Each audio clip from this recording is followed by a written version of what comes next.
Hey, what's up guys? My name is Adam and welcome to the video. Today, I want to share my automated dividend tracking spreadsheet with you today. Damn it, I said today twice. Today, I want to share my automated dividend tracking spreadsheet with you. If you don't have any investments paying dividends, watch my previous video and follow those steps to get some. If you do some internet research, there's not many simple and accessible dividend tracking spreadsheets. A lot of the ones out there either require money or some way to collect emails. I'm giving this to you for free as another tool to manage your personal finance. All you need is a Google account to access Google Drive, which is also free. One last thing that is also free is gently tapping the like and subscribe button down below. Petting the YouTube algorithm would be much appreciated if you want to see more of my content. So on top of that, I'm going to show you how to actually use the spreadsheet. I put instructions in there, but a video guide could also be helpful. So with the intro out of the way, let's jump into the spreadsheet. Nice, that worked. Okay, so here we are. So first thing you're going to need to do is create a copy of the spreadsheet. You can do this by clicking File, Make a Copy. And then you call it whatever you want, save it wherever you want, and then click OK. Obviously, I can edit this, so I'm not going to go do that. This will save it to your Google Drive so you can start making edits. Now you can fill in the information needed to track your dividends. The only columns you will have to touch are highlighted in blue.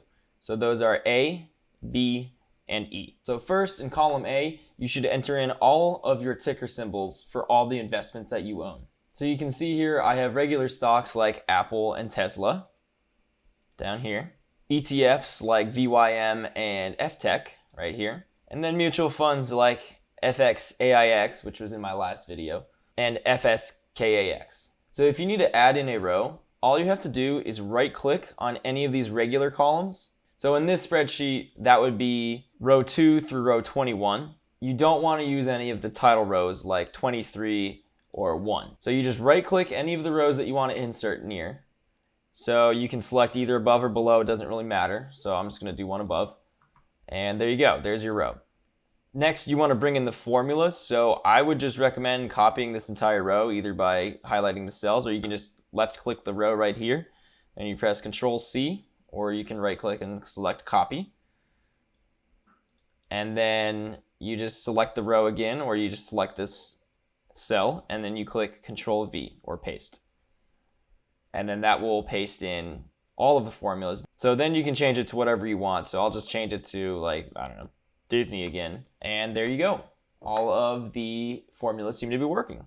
Similarly, to delete a row, all you have to do is right click and select delete row, and that will remove it from the spreadsheet. So now that you know how to enter your investments tickers in column A, you will need to enter the number of shares that you own in column B. This is pretty straightforward information. You just pull it straight out of your brokerage account. For regular stocks and ETFs, this is all you need to do. The rest will be calculated automatically for you. For mutual funds, you will need to do one more thing, and that is enter in the yearly dividend. I unfortunately could not find a reliable way to automate this, but most people don't have a ton of different ones, and they aren't frequently trading them either. It shouldn't be too heavy of a lift, and it's not like you're updating this more than once a quarter anyway. Getting this information is actually very easy since most brokers have a record of dividend payments right on their website. I'll show you how to get them from Fidelity. So when you first access the spreadsheet after you've entered in all of your tickers, assuming you have mutual funds, your sheet's going to look something like this. It's going to have a couple of these NAs in here. Don't worry about that. These are the ones that you're going to have to enter manually. Now you see here, this is just an example of all my holdings on one account.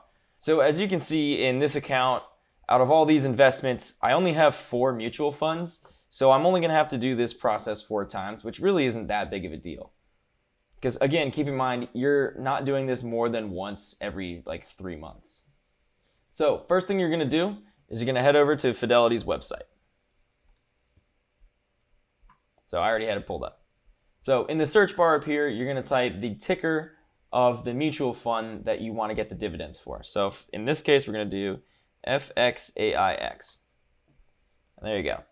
And it'll autofill it, so you just click right on it and it'll take you straight there. All right, so now we're in this page. There's a lot going on. But all you have to do is find the block that says details, which is right here. Click more, and then it'll take you to fees and distributions. So in the distribution section, under dividend history, you'll find at least 1 year's worth of dividend payments.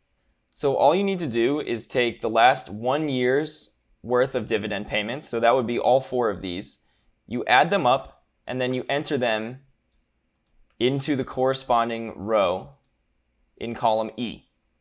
And the way I like to do this, just so it makes it simple in the future, so just hit equals. You can overwrite this formula, that's fine, because it doesn't work anyway. And you just type in the dividend payments. So it was like what, 0.48 plus 0.50 plus 0.75 plus 0.5, something like that, and you hit enter. So there you go. Now the rest of this row that we just entered in that dividend for is fixed. So once you do that for all of your mutual funds, it's going to look something like this. So now you have a totally filled out spreadsheet. So after that, you're finally done and you can take a look at the results.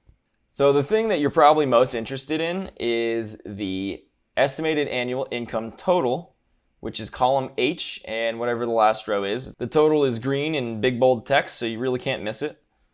The sheet also calculates some other statistics like the current yield, which is column F. This is basically how much you're receiving in dividends versus how much it costs to own that stock. And in columns D, you can see what your portfolio is valued at. And in column G, you can see a breakdown of the weighting of each investment. The graphs on the right represent all of these statistics in a little bit more visually appealing format. The top graph represents column F, which is the current yield. Basically, the higher a bar is in the graph, the more you're earning based on the cost.